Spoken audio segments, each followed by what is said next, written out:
if you're going to be a political candidate and you want to share your views in the Valley, now's the time. Now's the You time. step up to the microphone and you say, man, you you're- look us in the eyes and you say, Jeez. you guys don't look that good in person. So probably say that for starters. She didn't but- say that. No, she didn't. She's thinking that, but she didn't say that.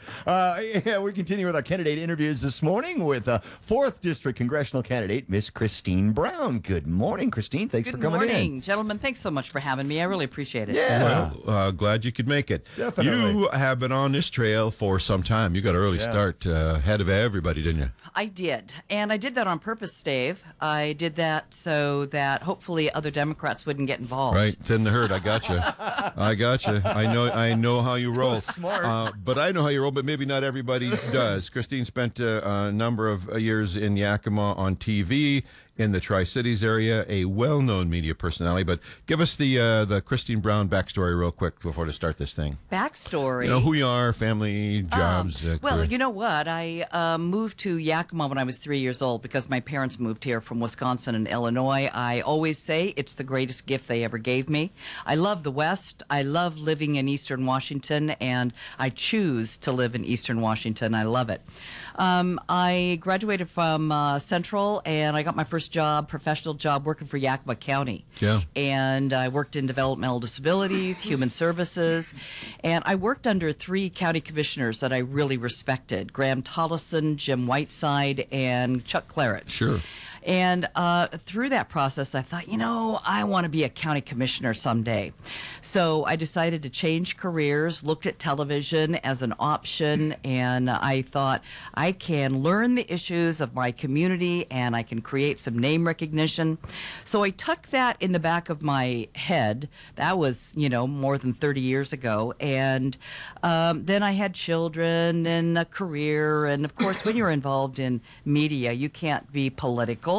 That's really inappropriate. At least back in the day, you weren't Yes. supposed to be, right? Yes. Yeah. But then I was talking to a little while ago about Jim Lewis. He kind of broke that mold. He was involved in TV and a state legislator. Anyway, so I retired from television. You had a very And, successful career. You were a ratings champ. I mean, people need to know that. Yeah. But, I got to tell you, let me tell you the most important thing I learned out of television. I think I learned it the hard way early on, and that was that there are always at least 2 sides to every story, and quite often more than 2 sides. And that's really how I pursue issues today. You gotta hear what everybody has to say, not just listening to those people who may support your point of view. That is tough, and but it's a worthy goal. Well, what made you want to become a politician, Christine? Well, as I look at my background, so I really feel that I've spent 30 years preparing for this. I've learned and told the stories of our lives here in Eastern Washington for 30 years. When you think about, just think about the topics that are covered in local news. It's every aspect of our life. So I've been exposed to a lot of issues. I know who many of the news makers are in our community. I may not know the answer. I know where to go and ask about it. So, and given the type of work you were in, I don't mean to put words in your mouth, but you received satisfaction in helping people, providing solutions for people in that first county job. You were working with people and making lives better, right? I mean, that has to be has to be in there somewhere as a person who seeks politics. Is to use the opportunity that provides to have an impact. Definitely, but television did too, Dave, because we're involved, and you are now in media. We're involved in so many activities, like coat drives, coats for kids, food drives, even voter registration. I mean, all kinds of activities like that we got involved in because, first of all, the FCC said that we should. Then community media just does it because they know it's the right thing to do. So, yes, I do get a great deal of satisfaction out of that. Let me tell you one other important thing, though, working under those 3 county commissioners at that time, that was 1 Republican, Jim Whiteside, and 2 Democrats.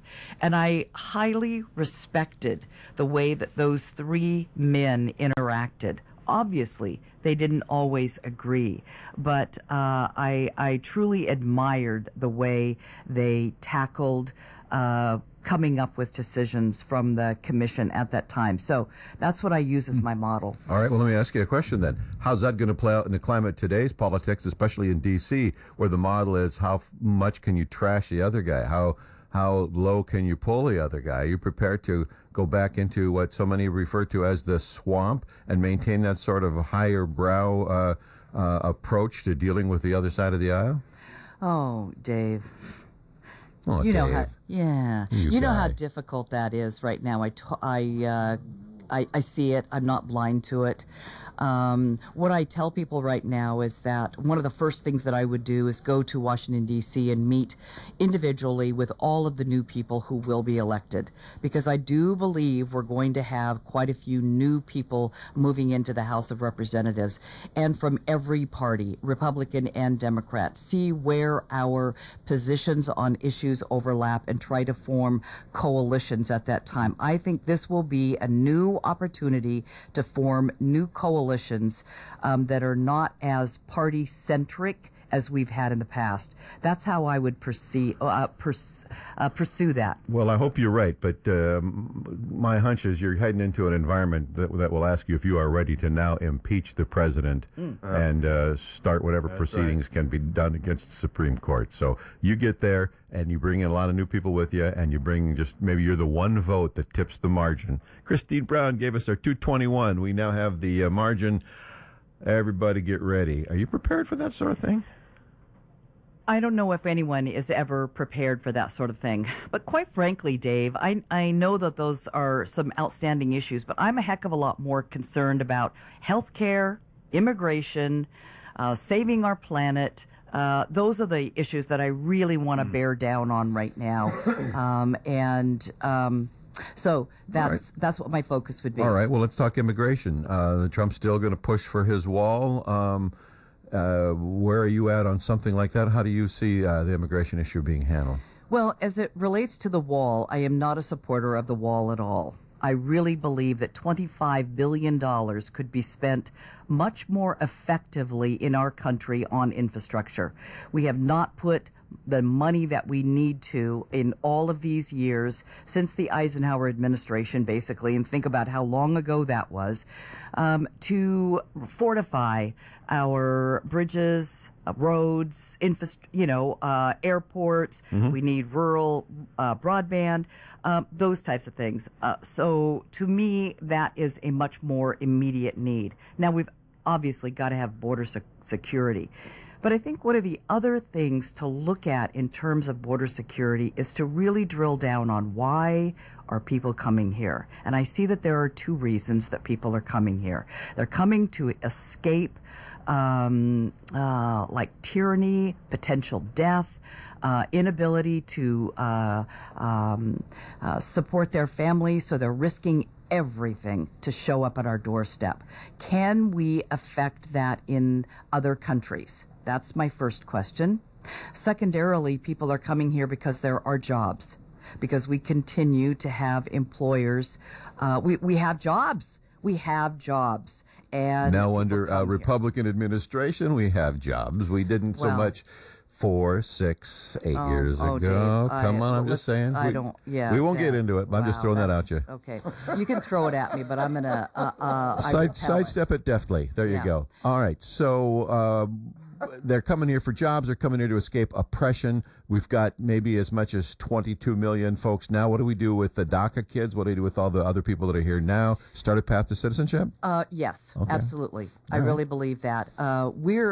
This is a perfect, our we're a melting pot of needs here in the Yakima Valley. Absolutely. We know now, I think that most people in this region would agree that our economy would collapse if we did not have the support of people who essentially are undocumented here and working, not just in agriculture, but also in construction, hospitality. We need people who are here now.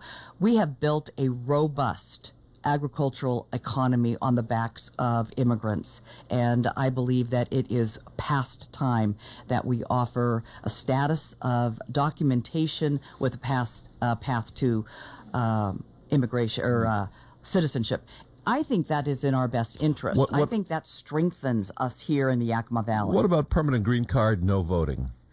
Permanent green card and no voting. Yes. They're going to live here. They're Right. going to be permanent. Right. I believe that they should have the not only the right, but the responsibility to vote. My right. gosh, we've got a lot of American citizens right now who don't vote. True that. Christine, what are people telling you when you're knocking on doors up and down the valley? Are these the issues that they're talking about or not? Well, let me tell you, the number one issue by far and away is health care. Everybody's talking about health care. They are very concerned that right now health care is being sabotaged and not solved. I cannot believe the number of people that tell me their insurance premiums have gone up to $1,200 a month. That shocks me.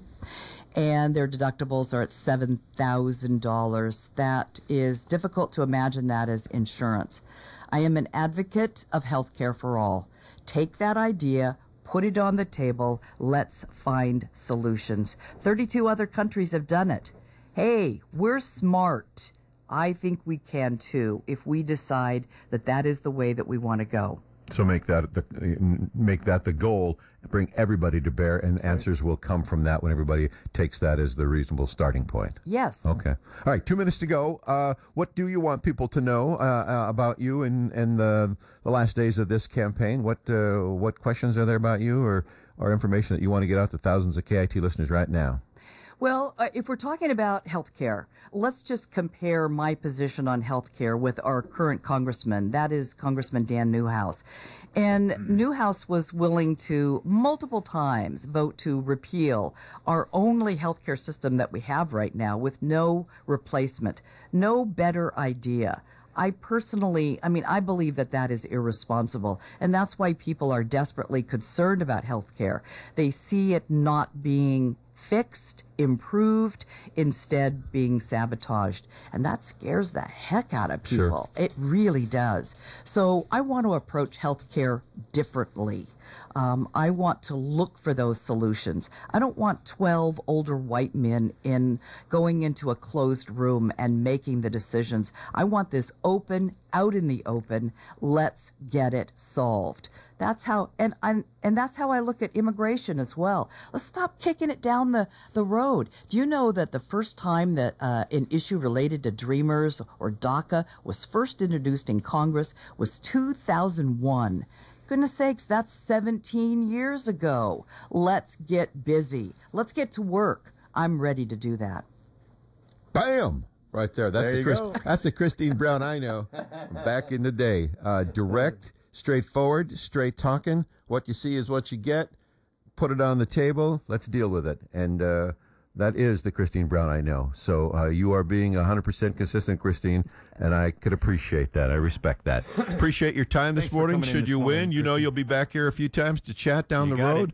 We wish you the best of good luck. And less than 4 weeks to go. Give them heck. Thank you.